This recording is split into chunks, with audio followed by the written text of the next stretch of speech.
Okay, what's going on, guys? Welcome to a brand new episode of Energized. Today we have a very special guest on the show. We don't really, but here we are. Barry, UFC 249. Talk to me. Tell me what you thought.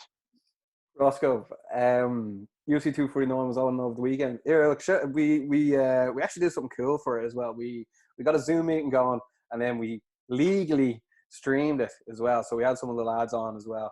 So it was actually quite enjoyable. But Ross, it went on ridiculously late, didn't it? Oh, it did. Well, Irish time anyway. It Yeah, started 11, and I think it was 6:30 by the time it was over. 6 a.m. Yeah, the following morning. So that was very, very long. And also, there was a fight pulled off the card as well. There was actually one fight less. I don't know how that really affected or not, but let's be honest, it was too long. It was It too was long. too long. Oh, I fell asleep. I think I fell asleep. I actually missed the Cejudo Cruz fight, and then I woke up for the end of the Gaethje versus Ferguson fight. Yeah, Ross woke up and I go, what? I was like, Cejudo won. And you're like, no way. And I go, who should he fight next? And you're like, who did you say? Aldo. Yeah. And then I go, well, he's just after retiring. I actually watched the fight back the next day. It was the two last fights are actually really, really good, but Yeah. it was so drawn out, I was wasn't so drawn out. Yeah, there's also fights on Wednesday. We're going to get into them as well. And there is fights on Saturday, but hopefully it's not on that late. it? Before we do actually get into the fights, Barry, what did you make of Jacare Souza? Obviously positive or testing positive, and then pulling out the fight. Well, of course he pulled out, but what did you make of that scenario? I literally shot myself. I was like, oh, hopefully the rest of the fights go on. But I mean, it's the same thing with the football. Like, if someone's sick, I don't know if they should pull the whole card. But everyone was there. All the equipment was there. Everyone wanted to go. Everyone was cutting weight. It was just like, it's too late now. You know what I mean? It's like, if you don't study for your leaving cert and then the test comes up, it's the day. You can't be like, can't do it. You know what I mean? Get the pen out. But before we get into everything, everyone, if you're enjoying the shows, make sure to like, make sure to comment, and make sure to subscribe, because we're trying to reach 1,000 subscribers. The sooner we get there, the sooner Conor McGregor will come on the show. Yeah, of course. Ross, we should start at the very, very, very top of when Justin Gaethje defeating Tony Ferguson for the interim lightweight title. Ross, what a fight, man! What a fight! How good was Tony Ferguson at blocking those punches with his face? This was an absolute epic war. Tony Ferguson has to be one of the toughest people to ever be born onto this planet. He was taking shot after shot from Gaethje. I actually think this worked out the exact way Gaethje wanted to do it. I know Gaethje said before the fight, he was like, oh, I only have about 18 minutes in the gas tank and that's it. But I think the way Gaethje fought was so smart. It was a much better Gaethje than we've ever seen. He was so more conservative with his energy. He really he walked Ferguson down. He really chewed him up with the leg kicks. The leg kicks were a massive part of it. Slowed Ferguson down. I thought Ferguson looked very slow in the fight compared to the usual Tony Ferguson. And then he seemed to land everything he threw. There was no expended energy that wasn't really, putting damage on Ferguson. Yeah, well, we should get into that. Tony Ferguson obviously made way 3 weeks in advance. He's obviously a very big lightweight. I know in the preview show that we did with Ian Gary, we were like, oh, maybe that could play a factor, but I was still convinced that Tony Ferguson was going to remain undefeated. But he's 36 now. In hindsight, I don't think cutting the weight was a good idea because he did look slow. No, I'd have to agree with you. I don't think it was. I was actually laughing because I saw some stats on Tony Ferguson. And the last time Tony Ferguson lost, women weren't in the UFC. Conor McGregor was still on the dole. Anderson Silva and George St. Pierre were still the UFC champions. You know what I mean? It was actually crazy how far Tony Ferguson's come along over his last 12 fights. He really, really is an incredible athlete. He was there yesterday, dancing in the hospital with his IV drip. Yeah. He is an absolute character. He was even trash talking. I thought that was cool, the way you could hear the trash talk and you could hear the corners perfectly. You know what I mean? Yeah. I think Tony Ferguson was shouting out and being like, "Oh, you're sucking diesel, man! You're sucking diesel." I think he was trying to retire, but You know who was very unimpressive? Eddie Bravo's like cornermanship. Think so? Something like, beautiful, Tony. You're doing great. You're doing great. I think he just thought that Tony Ferguson would turn it around. The fight, Yeah. like when I was watching the fight, I could barely even speak. I was just like, whoa, whoa. You know what I mean? I was so in shock because he was just taking so many hits to the head. Jesus Christ. But it did remind me a bit of Robbie Lawler versus Roy McDonald too. Yeah, it did have that sort of feel to it. Your favourite ever fight? Yeah, neither fighter was given an inch here. Look, Gaethje won every single round. He obviously got dropped very late in the second round, but his leg kicks were so impressive, and obviously, he landed nearly every single punch. Tony's face shows that. Tony Ferguson looked like he fought Tony Ferguson at the end of the fight. Yeah. And Justin Gaethje was like relatively unscathed. Tony Ferguson didn't land one elbow in the entire fight. Well, oh yeah. Do you think it's sort of like this is the best Tony Ferguson that Tony Ferguson can be? Because like he is 36 now. It seemed like Gaethje was almost like a new breed coming in. Like it's like I know we're going to get to Dominic Cruz against Cejudo, but Dominic Cruz as well sort of seemed like he's reached his peak and he can't teach an old dog new tricks. Like how can Tony Ferguson come back for this? Because obviously he's not finished, but what can he do to improve? Because this seems to be his kryptonite right now. I think he did look a little bit slow off the start. That could be due to his previous weight cut hampering him. I just think Justin Gaethje was a very bad matchup for him. Same as I think Conor McGregor will be a bad matchup for him. They don't give you an inch. Like they're not going to back down. I think people actually back down to the boogeyman. They're like, he's going to come forward and give him the pressure. But as you can see, Tony Ferguson doesn't work well off the back foot, and I think that was the thing that used to happen with Cowboy, maybe even a bit with Pettis.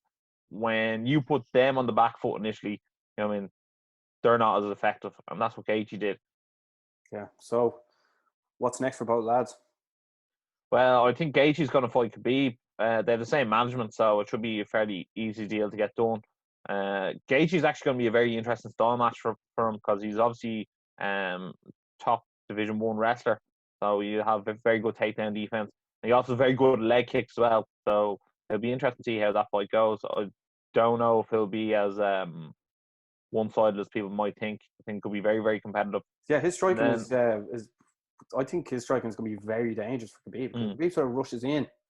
Yeah, he's very lungy with his takedowns in the sort of first round, and then he sort of wears you down so much that you're knackered, and the takedowns look better as the fight goes on. Yeah, I'm not by the way, I'm not as upset now for Tony Ferguson losing, not having that Khabib versus Tony Ferguson fight. Now I'm like, geez, Justin Gaethje is just sort of eclipsed, and that Khabib fight is actually way more interesting than Khabib versus Gaethje. Well, I don't know if it's more interesting, but it's definitely interesting. I think more people were interested in seeing Khabib versus Tony on the ground. I think if they had like a grappling match, people would love that. Yeah. And then for Ferguson, I think Ferguson should fight Dustin Poirier next. I think that's a good fight for him. I think obviously Poirier is top 5 lightweight as Tony Ferguson. I don't think that will change, and I don't think those two have squared off before, have they? So it's not ringing any bells. No, so I think that would be a good fight. They've never fought before.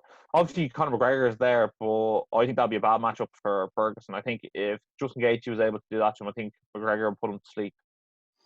Interesting to say. Let us know down in the comments what you think. Roscoe, so we get into the bantamweight title. Henry Cejudo comes out with the win against Dominic Cruz. What you make of this fight, and what you make of the way it went down? Look, this looked like someone who had taken a load of time off versus the best guy in the world. I know they say ring rust isn't real, but if you're taking 4 years off and then you're coming in against the best in the world, it's a very tall order to really face. And Henry Cejudo was brilliant. Again, he was there with the leg kicks, great leg kicks. He even did a high crotch takedown on Dominic Cruz at one stage, and I was like, Cejudo's having his way with him here. He found his chin, and then the need to finish. I know Dominic Cruz had a massive issue with the fight being stopped. Was it a bit early? Maybe so, but who knows how much more damage he could have done with another 10 seconds of Henry Cejudo punching him. Henry Cejudo could get another 20 punches to Dominic Cruz's face in those 10 seconds. It seemed like He it seemed was, like that was the result that was going to happen no matter what. yeah, I really, really do think so. Dominic Cruz, interestingly enough, said the referee stunk of cigarettes and booze. What should you make of that? It must have been smelling my breath. But oh well, not bar the booze. I don't know. Dominic Cruz. I think this is the thing Dominic Cruz has to say, because like obviously Henry Cejudo announced he was retired. Dominic Cruz therefore could be like, "Do you know what? I deserve to take on someone like Peter Yan possibly for the title." But Dominic Cruz, it was slightly reminiscent of like when Vitor Belfort went off the steroids. He didn't look ripped. He looked sort of like dad body a tiny bit. Well, he only had about 6 weeks to prepare for the fight, so who knows how hard his strength and training conditioning was leading into the fight. You know what I mean? I know, but like his style just seemed very old fashioned. The way like he was like he would lunge in, hit the jab, come back out, and it was like Henry Cejudo did the perfect game plan. And Well, I do think obviously Cejudo would have watched Cruz versus Garbrandt, and he'd be like, right, well, Dominic Cruz is hittable, and there's a clear path to victory against him. Yeah. So I also think Cruz does have like a lot of punching power, so therefore Cejudo wasn't going to be afraid of taking the shot off him. Yeah, I know. So I'm not 100% sold either on Henry Cejudo's retirement. No. I think if UFC gets the paycheck out, he'll be back. I think he's looking for more money. I think he said he's happy enough to retire. I do believe him. I do believe that he is happy enough to retire if pay's not right. If he doesn't get the pay he thinks he deserves, he'll probably happily retire. But I also do think you could definitely get him back in there if the money is right. Henry Cejudo is without doubt one of the best fighters in the UFC, like especially after that performance. He definitely deserves. I feel he deserves what he's looking for. He brings attention to the division, even the flyweight division. I think they're after taking that flyweight title off him because they announced former flyweight champion, which was strange. Well, he relinquished it. Yeah, see, there we go. But like, maybe that annoyed him as well. There was a rumor that he was staying with the NXT, the WWE franchise wrestlers in their hotel. So like he might go into WWE. That's what Jose Youngs announced. And I was like, what? Random. Probably too small to do that. But I think he could. Him versus Rey Mysterio. Yeah, maybe. He is 5'4", so they can't really do a big Him show. versus Brock Lesnar. Yeah. Oh my god. But it's give him what he wants. The fans want to see him. So many eyeballs were on that fight that night. I mean, people know exactly who he is. The thing is, I don't think he sells pay-per-views, and I think that's a problem. But he's a perfect person to like drive ESPN though. Yeah, man.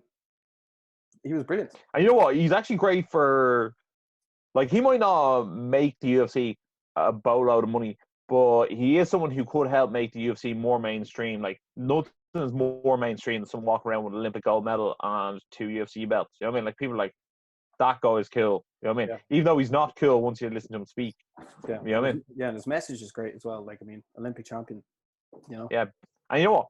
I think bend the knee to Triple C is actually quite funny. Like, you know what I mean? Like, I actually like it. Yeah, it was good. It was good. Yeah, so what's next for both guys? I wouldn't be surprised if we don't see Cejudo for a while. I think it'll be probably Peter Yan, maybe versus Aljamain Sterling for the vacant bantamweight belt. And I don't see Cruz coming back. I wouldn't be surprised if that was the last time we saw Dominic Cruz as well. To be honest. He did hint at that. He was like, I could have retired here as well. You know? And it was I'm like, who's going to fight? Like, Cruz versus Corey Sandhagen doesn't really like get me up off my seat. Cruz versus Sun Tzu. I suppose you could do that somewhere. It could be Jose Aldo. Like Cruz versus Aldo. Yeah, you could do that. Maybe Peter Yan versus Jose Aldo could be the fight that they make for the title. Also, I feel like the absolute forgotten man is actually the #1 ranked bantamweight in the world, Marlon Moraes. He's sort of left out of all title discussion. So it could be Peter Yan versus Marlon Moraes. He's also part of the same management company as Henry Cejudo, so you never know. Another interesting thing, imagine like I know Henry Cejudo retired, but imagine like you were also planning on retiring as well, and then someone robs the limelight. Oh, stop! You're like, you're like, fuck, I have to fight one more time to retire. But Yeah, I have to win as well. you have to. How we get the mic getting the mic first. Here, what do you make Joe Rogan shaking everyone's hand? Because some people are like, can't believe he shook the hands. The coronavirus. I'm not too sure. He was sort of standoffish at the beginning, but after a while, I think he thought it was very strange that he was put standing beside Anik and DC for like sort of the pre-hype fights. Yeah. And then like they were told to sit at different tables. He was like, this doesn't make any sense. And he's so logical as well. And he just says what he thinks. I thought it was very interesting. Yeah. Did you like the overall atmosphere vibe, or what you make of it? I don't know if it has to be in such a big arena. Like that arena can hold 15,000 people. I don't know if it can go in a small arena. But I think what happens is the bigger arena ends up with the more sort of rooms for the fighters to go into. So more fighters have their own room, if that makes sense. Great point. So like people are saying like, why don't you have it down the local charity hall? You know what I mean? But that's not, best practice. But exactly. I'm very interested to watch it in the Apex, because I think the Apex is so cool when you're watching the Dana White Contender Series. Yeah, I agree. Then we may as well get into it, Ross. The heavyweight division, Francis Ngannou absolutely destroyed Jairzinho Rozenstruik. Ross, Francis Ngannou is the predator. Yeah, did you ever see, I think it's, Bart and Lisa in The Simpsons, where like Bart does the windmill and he's like, like that. He's like, if you get in the way, it's your own fault. You know what I mean? That's what it's like fighting Francis Ngannou. He was just like absolutely swinging those arms around. When I originally watched fighting like real motion as opposed to watching it like the replay, I actually thought he landed all those strikes, and it was about like the fourth strike he landed, and that's all she wrote. That's all it takes for him, like one punch, and that's it. It's crazy. He could go again. DC was there shitting himself. He was. He's like, I'm not fighting that. Well, what you make of this situation now, Ross, in the heavyweight division? Because obviously Miocic is meant to fight DC. Miocic has the eye problem. He has been training. He's a foreman by trade. I mean, but for a living. So DC's 40, 41. He's holding out for this last fight. It's the division is being held up. Yeah, but Francis Ngannou, you have to also take into consideration, was actually like beating all the other top UFC heavyweights, bar Stipe Miocic and DC, and like they could both easily retire after the next fight. You know what I mean? Like he's beating Curtis Blades, he's beating Junior Dos Santos, he beat Derek Lewis, didn't he? Or did Lewis get the nod there? I can't remember. It was the most boring fight. Nobody won. Anyway. Nobody won. He knocked out Rozenstruik. He's knocked out Overeem. Like, who's going to fight Ali Nanyuk? You know, and like, Ngannou is just like the absolute best. I feel like Ngannou is going to end up getting the belt. One way or the other, whether Miocic or like if DC wins, he's retiring anyway. You know what I mean? So like, and if Miocic fights, he might retire as well because 38 or something. You know what I mean? So Ngannou's going to get the belt, and I feel like it's going to be almost like when John Jones first got the belt. Yeah, I mean, it's like you win and fight him. It's like okay, you win and fight him. I was almost looking at Ngannou. He's only got 2 fights left on his deal, and I was like, he should fight on Saturday.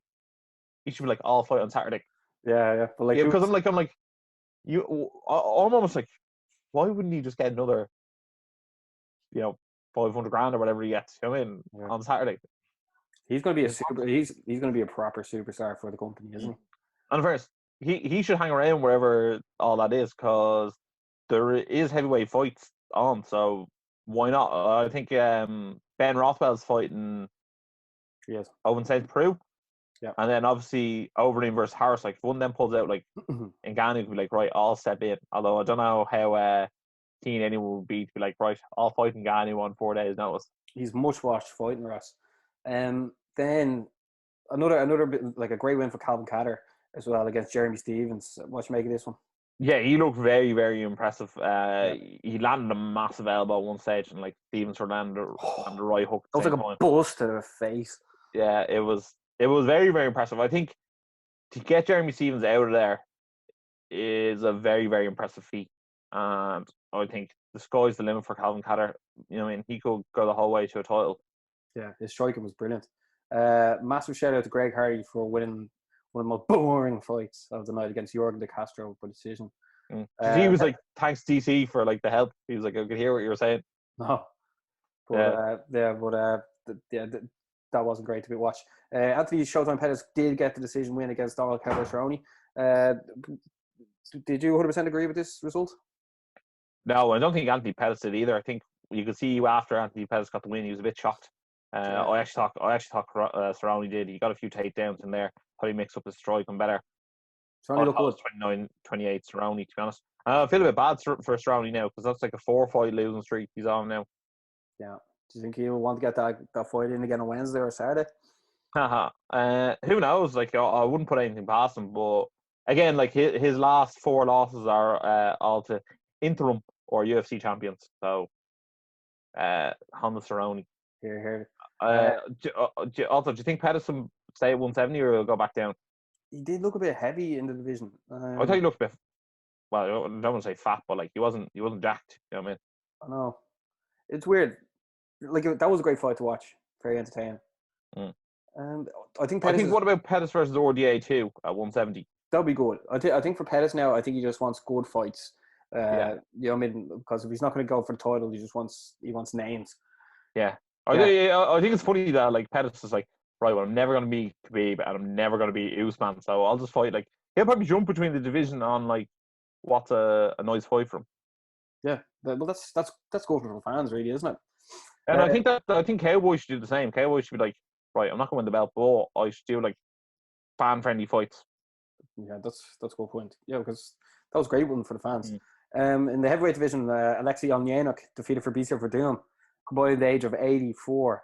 Ross, in the build-up to this, we were just convinced Verdum would win this, but Alexei Oleinik with the win. Yeah, Oleinik definitely won the first round, and Verdum definitely won the third round. I think the second round was sort of where people were like, "Oh, who won that?"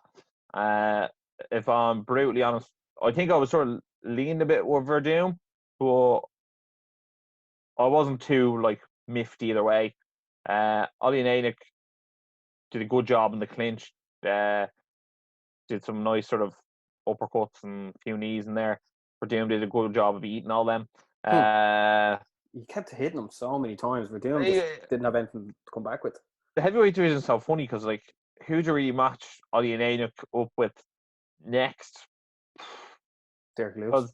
Yeah, I was going to say Derek Lewis, but it's such a like shite styles matchup. You almost want to give him a chance of doing the bleeding boa constrictor on him, but I think if he fights Derek Lewis, he'll get knocked out.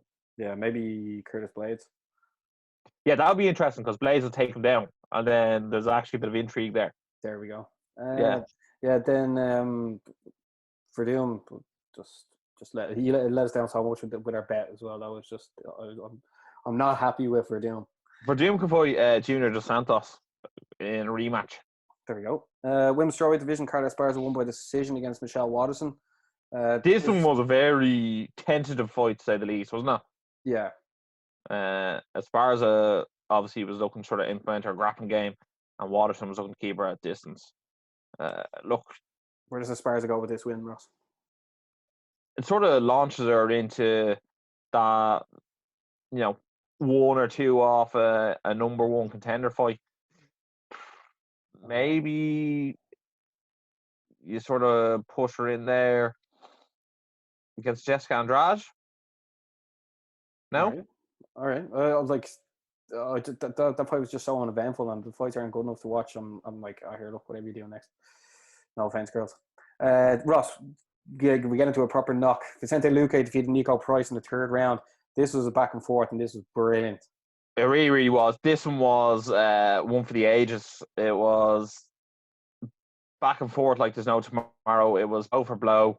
I think we sort of called it that Vicente Luque will eventually sort of clip Nico Price and get the job done. Yeah. I think we were both saying they both have brilliant knockout power, but Luque's chin was better.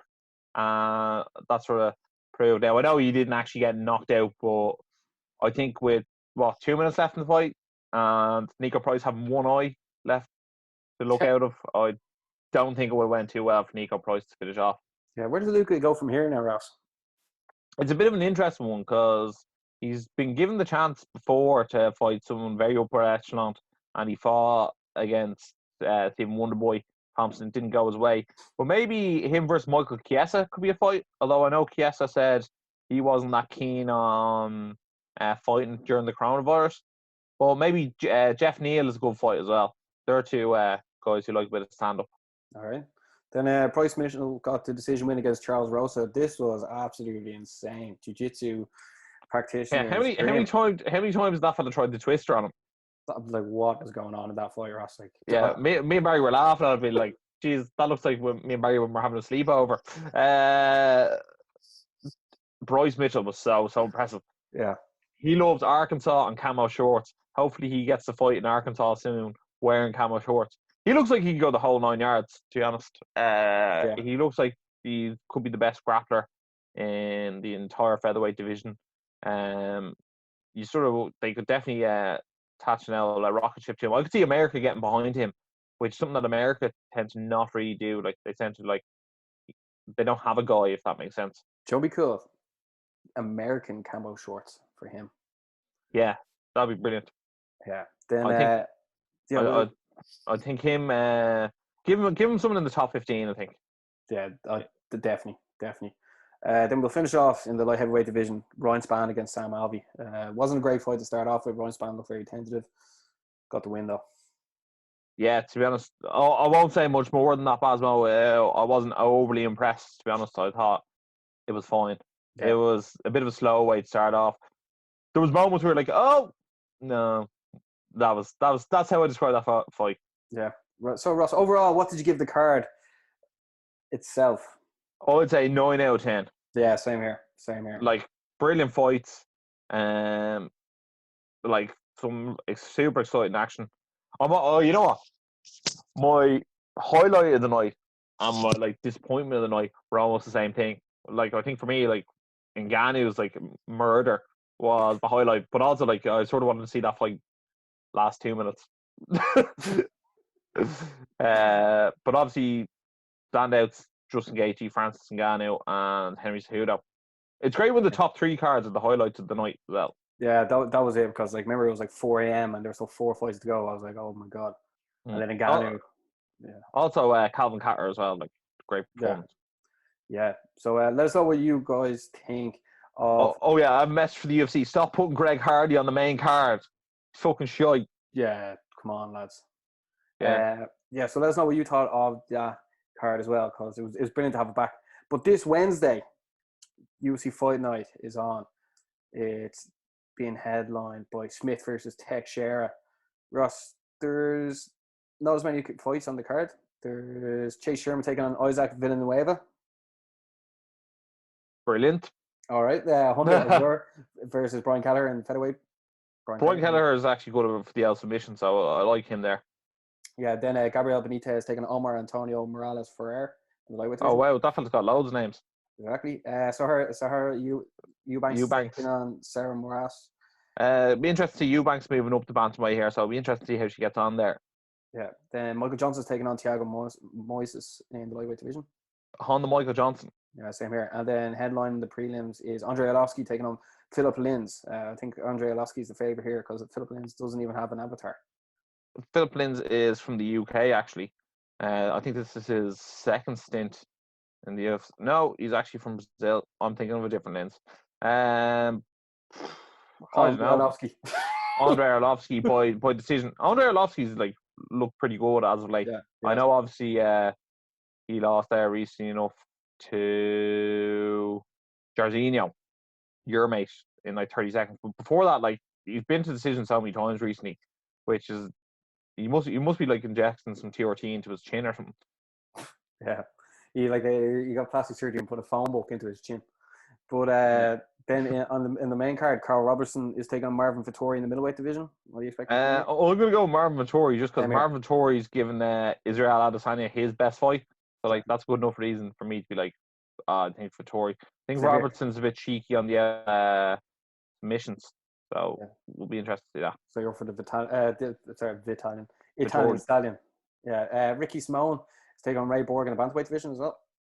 Ricky Simone, the last I remember seeing him fight, he lost to Uriah Faber. I think he might have lost one since then. Ray Borg seems to just never be able to get it right these days. Constantly missing weight at flyweight. and I think he's even missed weight at bantamweight there recently enough. But I think he's the better wrestler, and I think both these guys are wrestlers. So I'm going to go for Ray Borg. I'm going to go for Ricky Simone just because of that. The mullet. Mullet, yeah. Then in the lightweight division, Alexander Hernandez taking on Drew Dober. You know what? Drew Dober is someone who I've picked against loads of times, and he's got unbelievable boxing. And he was fighting your man Nate or Nasrat Haqparast, like the fake Kelvin Gastelum. Oh, the twin. Yeah, and he knocked him out. And I actually thought he looked pretty good, so I'm going to go for Drew Dober by knockout. Hernandez actually I thought was going to be unbelievable. I thought he was going to be the next big thing until he fought Don Cowboy Cerrone, and then Cowboy made a show of him. I was like, right, talk to you. I'm going to go for Alexander Hernandez. Just he has a mouth on him, and so he draws attention. So therefore, I want more eyes on this prize. In the co-main event, Ben Rothwell is taking it over in St. Preux. Ross, are you going to be wearing Ben Rothwell's t-shirt for this fight? I don't think I actually have that t-shirt anymore, to be brutally honest. What? You swapped it for an OSP one? Yeah. I actually think OSP is going to get the job done here. Ben Rothwell actually said it himself. He goes, the light heavyweights are moving up to heavyweight because they don't think the light heavyweights or the heavyweights are very skilled. And I just think he's a much better athlete, OSP, so I think he'll get the job done. Yeah, same here. Then in the main event, Anthony Smith is taking on Glover Teixeira. Roscoe.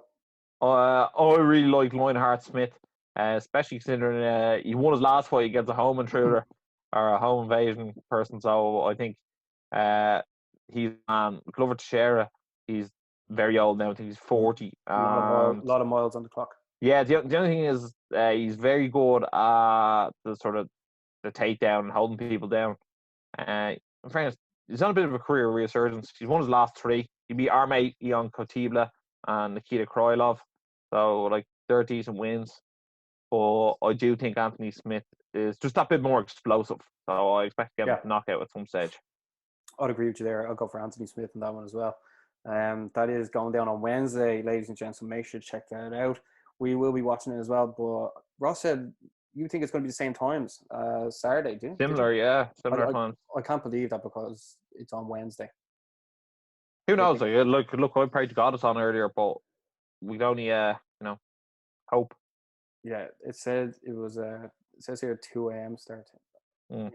So, but I don't know. We'll keep people updated as always. And we'll be doing a recap show of it as well, and also previewing Saturday's fight night of Overeem versus Harris, which is going to be brilliant. Matt Brown's on the card as well. Who else is going to be on this card? Just so we can try to get there. In fairness, this fight was actually seriously delayed as well because Walt Harris's stepdaughter, I think, was kidnapped and then killed. So sorry, that's just add a bit of realism to it. You have the damage fighting. Edson Barboza's dropping down to featherweight. Eric Anderson and Joko. Song Yadong, your mate, my mate, fighting.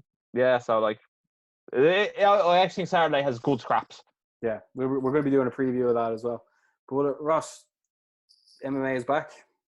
MMA is back. The world of sport is back. I'm very excited. I'm sure everyone else is very excited. I think that sort of sums up the show for today. So if you did enjoy MMA being back, if you watch UFC 249, give us a like. If you think Tony Ferguson and Justin Gaethje was the fight of the year so far, give us a subscribe and leave a comment in the comment below. Give us your best cringy comment for Henry Cejudo. And as always, stay energized.